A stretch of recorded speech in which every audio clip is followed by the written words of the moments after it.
Hello, everyone. Welcome to this panel discussion. This is episode 18, and I'm your host, Aarti Bagri Gill. I'm AIF Global Ambassador and CBSE resource person. So, we always support such panel discussions, keeping in view SDGs 2030. So, let's see what we are going to have today. Let's unite together to support SDGs. And before beginning this session, I want to raise this campaign Aniruddha 1.0. You can click on the link given in the description box to support our campaign. Today in this panel discussion, we have respected panelists with us, Dr. Shweta Sharma, AIF resource person, and Ms. Divya Vatwa, AIF resource person.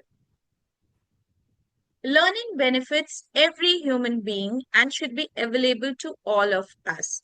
Let's encourage the youth about SDGs is the primemost requirement of these shows. Today's topic of discussion is gender equality and reduced inequalities in education system, taking care of SDG 5, that is gender equality, and SDG 10, that is reduced inequalities. So now I'm going to invite Dr. Shweta to put some light on this. Yes, ma'am. Thanks, everyone. Thank you, ma'am, for giving me the opportunity. Um, Gender equality, when we're talking about it, we're talking about it as development, and gender equality is very much a part of sustainable development. Why? Because women in particular holds the 50% of partnership along with men on this earth. So it's definitely useful to talk about gender equality. In the year 1975, the General Assembly adopted the CEDAW, that is a convention on the elimination of the discrimination against women, and it is really very useful. If we go about for gender equality, we will see that is still in the area of the parliamentarians. If you go in politics, we will find that this, according to this concept, 25% of our women are still holding the seats, which is very less in number. Okay, and then significantly, if we see, we will find that there is so much of violence against women according to the data that we have. So we must always see that when we are talking about understanding gender equality, we must ensure that equal rights, responsibilities, and the opportunities are provided to the 50% of our population. Now, this enhances the use of enabling technology, and the various reforms should be taken up for the following the sustainable development. Gender equality also refers, if I am allowed a little bit of time, I was seeing this one beautiful ad on the television screen, and they were showing that the group of people from the village have arrived, and the lady was pregnant and it was about to deliver the baby. The doctor was so worried when everybody, most of the men were there holding the all kinds of weapons, small weapons, agricultural tools and all, and she was so worried that if she will announce that it's a baby girl, they're definitely going to kill the baby girl. But with the very scary looks, she did the surgery, and when the baby girl was announced, she was worried that about the reaction. But to her amazement, they were all thrilled, and they happily, what did they do with their agricultural tools? They were saying that each girl that is born in their village, they're planting a tree in their village. So she was scared with the agricultural tools which were shown by the people out there, but those people were thrilled. So this kind of thing should happen more frequently in our system, and this will definitely bring up more awareness. This kinds of ads should also be more shooted, so that awareness campaign is there regarding gender equality. right? So this is something that I would have liked to share with you on gender equality.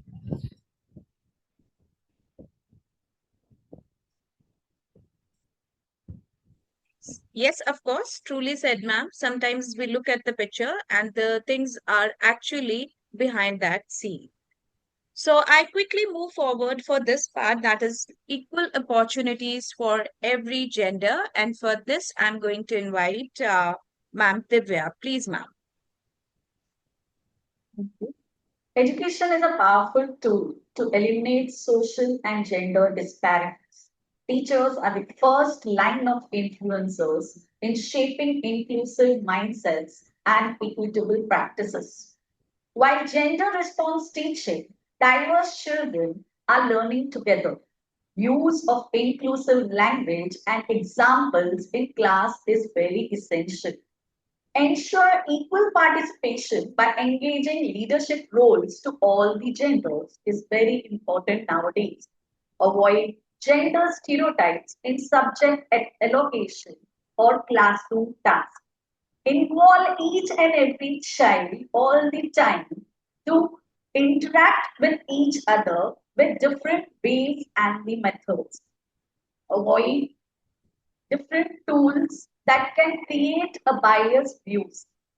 Celebrate role models from diverse genders and backgrounds.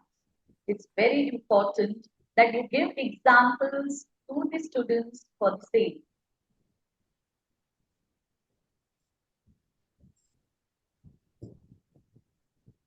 When teaching science subject, if you are teaching science subject, highlight contribution of women scientists and scientists with disabilities. Promote gender neutral curricula and teaching material all the time. Ensure equal access to school facilities in sports, leadership, and all other ways which you can implement in the classroom. Practicing gender sensitivity teaching is very essential. Enforce zero tolerance policies for gender based harassments that most of the time are being created. Encourage girls in STEM and leadership roles. Provide remedial classes and mentoring without bias. Make seating arrangements non discriminatory. Encourage peer support groups for inclusive bonding. Now we are quickly moving for this learning environment because equitable learning environment is equally important for gender equality. So put some light on this, ma'am. A powerful principle that can reshape our classrooms and our society with equitable learning environment. A vital aspect of education in this field is important. Equity in education means giving each one what they actually need to succeed based on their circumstances. It's about fairness, not sameness. In India, over 1.5 million schools cater to more than 250 million children. Yes, many face barriers in poverty due to poverty, gender, disability, or location.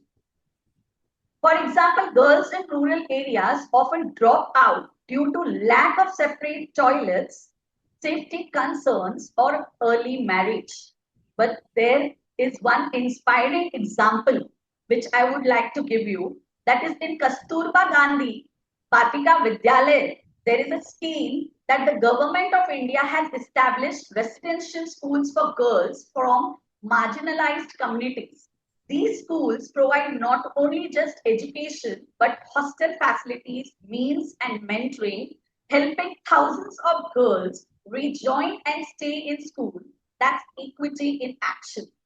Another example is use of assistive technology for children with visual impairment in schools like National Institute for the Visually Handicapped, which is in Dehradun, which offers braille books, screen readers, audio learning tools, ensuring every child can learn in a way that works for them. Let's take an example. If a child with a hearing impairment sits in a class room of yours where only lectures are used, would that be truly learning? Instead, if we use sign language, captions, or visual aids, that's equity in action. What we create inclusive classrooms where textbooks show diverse cultures, where teachers support all learning styles, where infrastructure serves every child. We just teach, we empower them. Let's remember an equitable learning environment is not a luxury, it's necessary for a just, progressive India.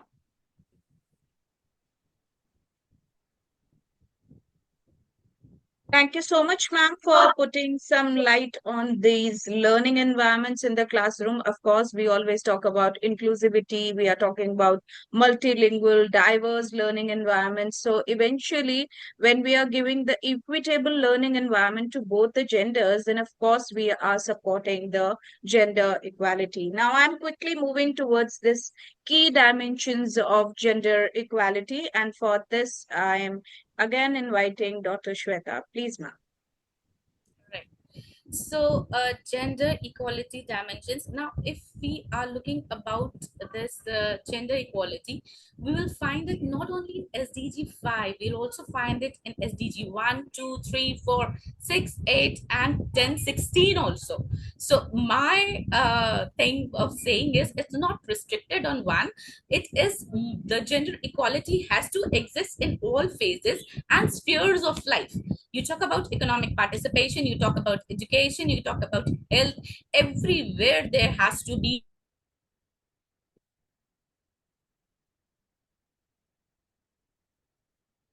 About economic participation, we are talking about education access, we are talking about health equity even. So what is the political voice behind that? Because increasing women's representation, strengthening the whole democracy.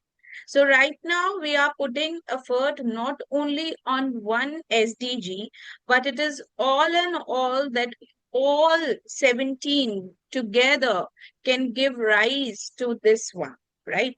So idea here is that you have to eliminate that gender-based violence, which is our fundamental goal, basically, all in all, right? So, 1 in 3 women globally experiences such kind of a violence, and some numbers are also given on the screen, which will help you to understand what are the different dimensions are. For example, 84% of firms fails to provide a positive workplace for women. I hope you had gone through the story of Miss Sudha Murthy as well. So in that case, you might be understanding that how it goes basically for women in a workplace. 8 in 10 women experience this exhaustion even. So again, we need to put some light on it. 64% of the domestic responsibilities, regardless of income or family structure, rest with women. So this is the present scenario. Though all we are giving opportunities to women in this present scenario, but still there are hidden loopholes, right? The discrimination is multi-layered. If we see the toppest layer, which is again a creamy layer, which is not understandable by everyone, whether the woman is suffering or whether the woman is not getting that much of opportunity, or whether that particular gender is not getting the opportunity. But the idea is here that the professional role and the personal role, we need to understand the gap between. Yes, Dr. Shweta is again with us. Ma'am, put some light as well, as I had shared lot many things from this part. Please. okay. So then we were talking about this dimension. So economic participation everywhere, it has to be equality. If we see about the educational access, the students, the girl students are lacking this education in the rural areas, right? uh, I came across. When I was talking about, I'm telling you live examples, I was talking to my maid. She has two sons and a daughter, so both the sons are going to the private schools, whereas she is sending the girl child to a government school. And I asked her that too, after so much of request, that please send your girl to the school also. Yeah, so their kind of equality has to be maintained, the awareness has to be put up for the gender equality. With the workplace, if you share, yes, workplace also, we have come across this act called posh. What is this? This is Prevention of the Sexual Harassment Act. Why? For to safeguard the equality between the genders, to give more rights, more empowerment to the women. So it has to be like, when we are talking about equality in gender, nowadays also, if a boy is coming or a man is coming late from the office workplace, even in the educated society, he is seen as a very comfortable person doing so much of work. But if a lady has to do a lot of travel and returning from the work, then she is looked upon, right? So that growing eyes should be taken care of. And then that's why we have to talk about gender sensitivity and gender equality also. Truly said, ma'am. So the live examples always work and they immediately connect with you and they make you connect with the, daily lifestyle you have. So now it's a time to talk about strategies. Of course, we always talk about integration with the education system of every SDG. And right now we are talking about this one, that is gender equality and reduced inequalities in education system. So please put some light on this, ma'am. Attending workshops would be the good idea for the teachers to spread this. At the same time, creating the awareness campaigns where the child is made aware about the bad touch and good touch. That also is one of the social issues that are coming in. Collaborating with counselors and the special educators is very essential. Stay updated with the policy things that are coming up every now and then. So unless and until you're not updated what has come in, you won't be able to spread that awareness. Promote intersectional educational reforms related to gender, caste, and disability. Regular impact assessments should be taken or implemented in the policies where they can take these precautions, where they can work on these areas that women is facing. Leverage technology to reach remote and differently able learners is very essential. Advocate for gender responsible budgeting in education is the main criteria. Without funds, we can't promote the things. So, along with that, promoting multilingual cultural relevant teaching content is essential. Identifying and supporting students at risk of dropping out from the schools, that measures has to be taken. Monitoring and addressing dropout rates among marginalized groups is very, again, essential part that we need to work upon. Engage community based outreach in rural and tribal areas. There are some tribal areas really working hard, but here, if we engage them with different medium of instructions, they will definitely supporting them, these learners, with assistive technology is very important. Implementing multilingual and cultural relevant curriculum is essential. Providing scholarship and financial aid is very important. Thank you so much, ma'am, for putting light on. Yeah, sure, ma'am. Sure, please. uh, we're talking about gender equality, and with so much of awareness, I would like to add something. We've started using different pronouns, like earlier we were using fire per man, so now we are using as firefighters, right? So we were using as chairman, so it's chairperson, right? Then it was like mankind, so humankind, right? So policeman, police officer. So these kind of very small developments, even at grassroots level, these will also help the society to understand and adapt itself to the newer being, to the upliftment and for the development of the other section, of the other gender or gender equality, right? Thank you so much. beautifully said, ma'am. Adaptability is very important. First of all, we accept the things, then only we can give rise to changes. So, with this, we are going to end this session. And of course, at last, we again raise one campaign. This is I Unite to Act. So, we support you and action campaign. So, you can go to the description box and you can click on the link to support this campaign. Your one click can change the mindset of billions. So go and check out the links. So, dear educators and all the viewers who were watching this, thank you so much for watching. You can share your queries at abcteaching875@gmail.com. You can check important links in the description box. You can mark your attendance in the live link, which will be given to you, and you can generate your certificate within 24 hours. The link will be there in the description box after the session. So once again, stay tuned, everybody. And again, there is no planet B, so support SDGs. Thank you so much to all the panelists for joining this session. Thank you. Thank you.